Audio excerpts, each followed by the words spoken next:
આજે આપણે ધોરણ 6ના ગુજરાતી વિષયના પાઠ 16 શેરીએ આવે સાદનો અભ્યાસ કરીશું. આપણે કાવ્યની સમજૂતી મેળવીશું.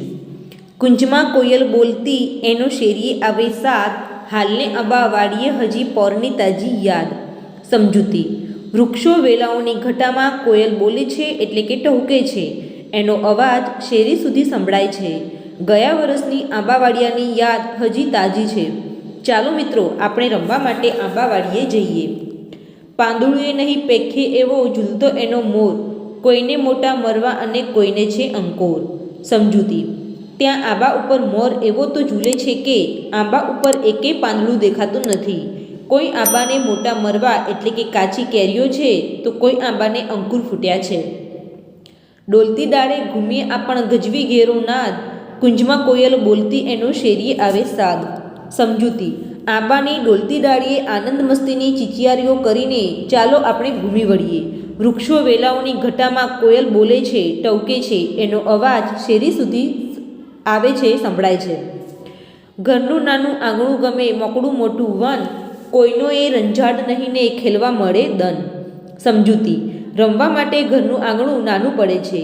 અમને તો રમવા માટે વિશાળ ખુલ્લું વન ગમે છે. ત્યાં કોઈની એક કનડગત ન હોય અને આખો દિવસ રમવા મળે. હાલીએ ભેરું કાયર જે કોઈ હોય તે રહે બાદ, કુંજમાં કોયલ બોલતી એનો શેરીએ આવે સાદ. સમજૂતી: ચાલો મિત્રો, જે ભેરું એટલે કે કાયર હોય એ ભલે ન આવે. વૃક્ષો વેલાઓની ઘટામાં કોયલ બોલે છે, ટહુકે છે. એનો અવાજ શેરી સુધી સંભળાય છે. હવે આપણે વાતચીતમાં આપેલા પ્રશ્નોનું સોલ્યુશન મેળવીશું. પ્રશ્ન 1. કોયલ જેવો અવાજ કાઢી બતાવો. તો વિદ્યાર્થી મિત્રો, અહીંયા તમારે કોયલ જે રીતે કુહુ કુહુ બોલે છે એ રીતે તમારે અવાજ કાઢી બતાવવાનો છે. પ્રશ્ન 2. તમારા ઘર કે શેરીમાં કયા કયા પક્ષીઓનો અવાજ સંભળાય છે? જવાબ: અમારા ઘર કે શેરીમાં ચકલી, કાબર, કબૂતર અને કાગડાનો અવાજ દરરોજ સંભળાય છે. પ્રશ્ન 3. તમે જોયેલા આંબા કે આંબાવાડિયા વિશે કહો. જવાબ: અમે શાળામાંથી જૂનાગઢના પ્રવાસે ગયા હતા ત્યારે આંબાવાડિયાની મુલાકાત લીધી હતી. ત્યાં જ્યાં નજર જાય ત્યાં આંબાના વૃક્ષો હતા. એક આંબા પર ગણી ન શકાય એટલી કેરીઓ હતી. મેં જીવનમાં પહેલીવાર ઝાડ પર અને તે પણ આટલી બધી સંખ્યામાં કેરીઓ જોઈ હતી. આંબાવાડિયાના માલિકે અમને આંબા પરથી પાકેલી ખરેલી કેરીઓ ખાવા માટે આપી. અમને કેરીઓ ખાવાની ખૂબ મજા આવી. પ્રશ્ન 4. બીજા કયા કયા છોડ કે ઝાડને મોર આવે છે? જવાબ: લીમડો, આંબો, આમલી વગેરે છોડ કે ઝાડને મોર આવે છે. પ્રશ્ન 5. તમે ઘર કે શેરીમાં કઈ કઈ રમતો રમો છો? જવાબ: અમે ઘરમાં કેરમ, લૂડો, ચેસ, નવો વેપાર વગેરે રમતો તથા શેરીમાં સંતાકુકડી, પકડદાવ, સતોડિયા, ગિલ્લી દંડા, લખોટી, ચોર પોલીસ, ખારોપટો, મારદડી, લંગડી, ક્રિકેટ વગેરે રમતો રમીએ છીએ. પ્રશ્ન 6. તમને ઘરમાં રમત રમવી ગમે કે બહાર? કેમ? જવાબ: મને બપોર હોય તો ઘરમાં રમત રમવી ગમે.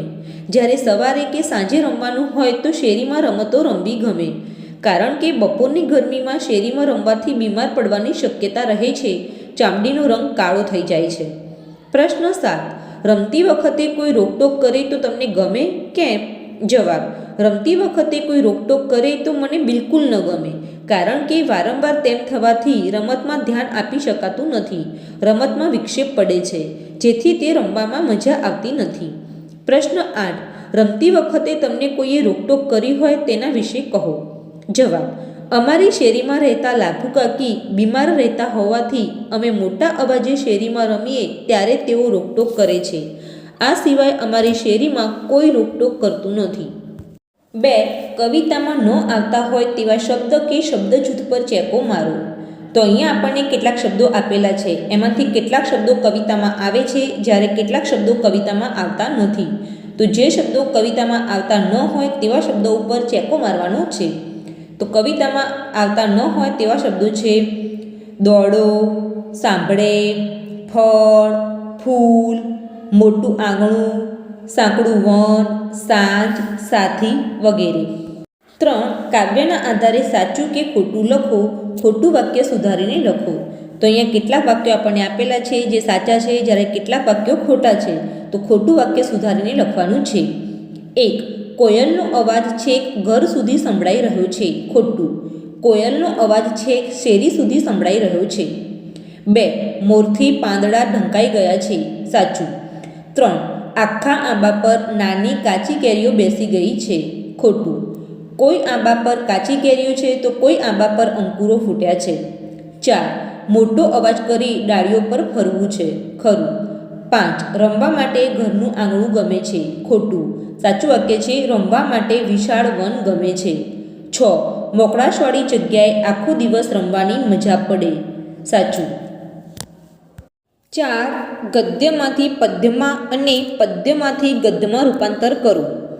તો જેનું ગદ્યમાં આપેલું છે એ વાક્યનું રૂપાંતર પદ્યમાં કરવાનું છે અને પંક્તિ આપેલી છે એનું રૂપાંતર વાક્યમાં કરવાનું છે. પદ્ય: હાલને આંબા વાડીએ હજી પોરની તાજી યાદ. ગદ્ય: ચાલને આંબા વાડીએ હજુ પણ ગયા વર્ષની યાદ તાજી છે.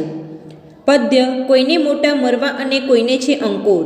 ગદ્ય: કોઈ આંબા પર કાચી કેરીઓ તો કોઈ આંબાને કુંપળો ફૂટી છે.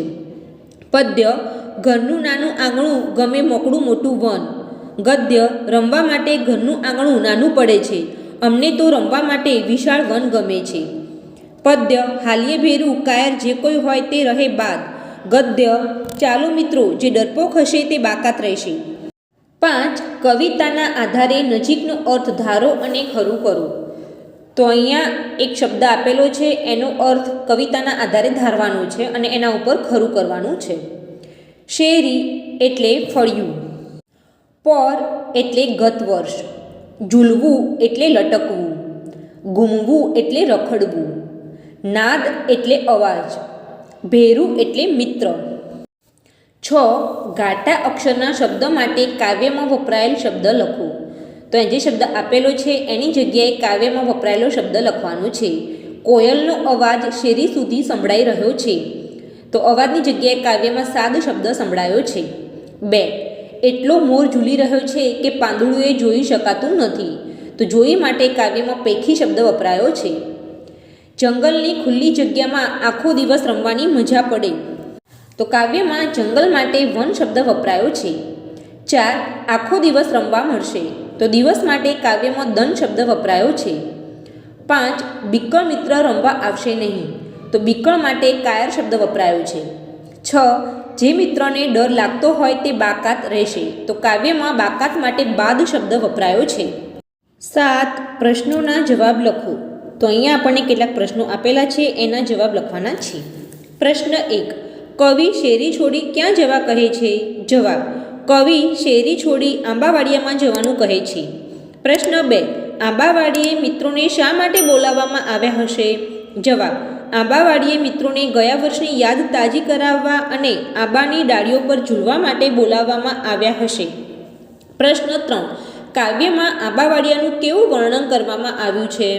જવાબ: આંબાવાડિયામાં આંબા ઉપર એટલો મોર આવ્યો છે કે આંબાનું એકેય પાંદડું દેખાતું નથી.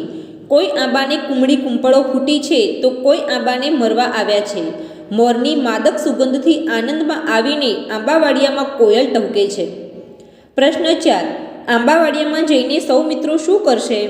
જવાબ: આંબાવાડિયામાં જઈને સૌ મિત્રો આંબાની ડોલતી ડાળીએ ડાળીએ ઘૂમશે અને આનંદ મસ્તીમાં આવીને ચિચિયારીઓથી વાતાવરણ ગજવશે. પ્રશ્ન 5. બાળકને ઘરનું આંગણું શા માટે નાનું લાગતું હશે? જવાબ: બાળકને મુક્તપણે રમવા માટે મોકળું મેદાન જોઈએ છે, તેથી તેને ઘરનું આંગણું નાનું લાગતું હશે. પ્રશ્ન 6. આંબાવાડીએ ઘૂમવાની મજા કોને નહીં મળે? શા માટે? જવાબ: કાયર બાળકોને આંબાવાડીએ ઘૂમવાની મજા નહીં મળે, કારણ કે આંબાની ડાળીઓ પર ચઢ ઉતર કરવાની એમને બીક લાગે છે. 8. તમે કરેલા પર્યટનના અનુભવ વિશે 8-10 વાક્યો લખો. તો અહીંયા તમે કોઈ પર્યટન કર્યું હોય એના અનુભવ વિશે લખવાનું છે. અમે સહપરિવાર એક દિવસના પર્યટન માટે સિદ્ધિવિનાયક મંદિર અને ઝાંઝરી ધોધ જોવા ગયા હતા. અમદાવાદથી ડાકોર જતા રસ્તામાં મહેમદાબાદ પાસે વાત્રક નદીના કિનારે આવેલા સિદ્ધિવિનાયક મંદિરે ગયા હતા. મંદિરની ઊંચાઈ 73 ફૂટ છે.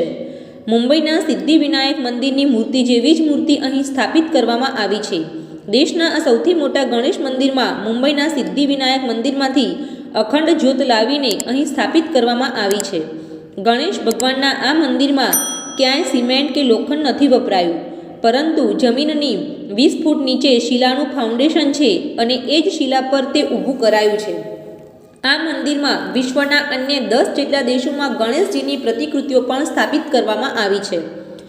ત્યાંથી અમે અરવલ્લી જિલ્લાના બાયડ તાલુકાના ડાભા ગામ નજીક વાત્રક નદીના કિનારે ઝાંઝરી ગયા હતા. તે ધાર્મિક અને પ્રવાસન સ્થળ છે. આ સ્થળે વાત્રક નદીમાં પડતો ધોધ એ પ્રવાસીઓનું કેન્દ્ર બનેલ છે. આ સ્થળે ગંગા માતાનું મંદિર આવેલ છે કે જ્યાં ભૂતકાળમાં 24 કલાક શિવજીનો અભિષેક એક ઝરણા દ્વારા થયો હતો. વાત્રક નદી પર આવેલા આ ધોધને નિહાળવા માટે પર્યટકો અહીં મોટી સંખ્યામાં આવે છે. આ ધોધના નીચાણવાળા ભાગમાં સખત પથ્થરોમાં થયેલ ધોવાણના કારણે પથ્થરની અંદર થયેલ બખોલોમાં પાણી ભરાઈ રહે છે. આમ અમને સિદ્ધિવિનાયક મંદિરમાં દર્શન કરવાની અને ઝાંઝરી ધોધ જોવાની ખૂબ જ મજા આવી. પ્રશ્ન 9. આપેલી કવિતા પરથી પ્રશ્નોના જવાબ લખો.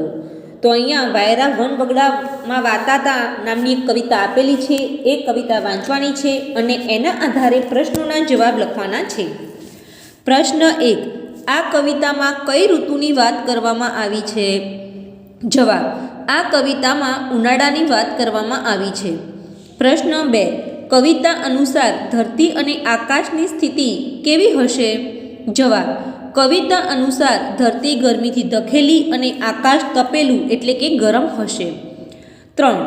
નીચેના શબ્દ સમૂહ માટે એક શબ્દ કાવ્યમાંથી લખો. ઉનાળાના ગરમ પવનનો ઝપાટો. તો ઉનાળાના ગરમ પવનના ઝપાટાને લૂ કહેવાય. તો જવાબ આવશે લૂ. પ્રશ્ન 4. ગાડામાં બેસીને બાળકોને શાની મજા આવતી હશે? જવાબ: ગાડામાં બેસીને બાળકોને ગાડાના દોડવાથી, ઘૂઘરાનો અવાજ અને દોડતા બળદના શિંગડા ડોલતા જોવાની મજા આવતી હશે. પ્રશ્ન 5. પવન શબ્દનો સમાનાર્થી શબ્દ કાવ્યમાંથી શોધીને લખો. જવાબ: પવન શબ્દનો સમાનાર્થી શબ્દ કાવ્યમાં વા વપરાયો છે. પ્રશ્ન 6. વાયરા વન વગડામાં વાતાતા એટલે ક. પવન જંગલમાં ફૂંકાતો હતો. જો તમને મારો આ વિડીયો ગમ્યો હોય તો એને લાઈક, શેર અને સબસ્ક્રાઈબ કરવાનું ભૂલતા નહીં. તો આવા નવા વિડીયો મેળવતા રહો અને જોતા રહો. Thank you.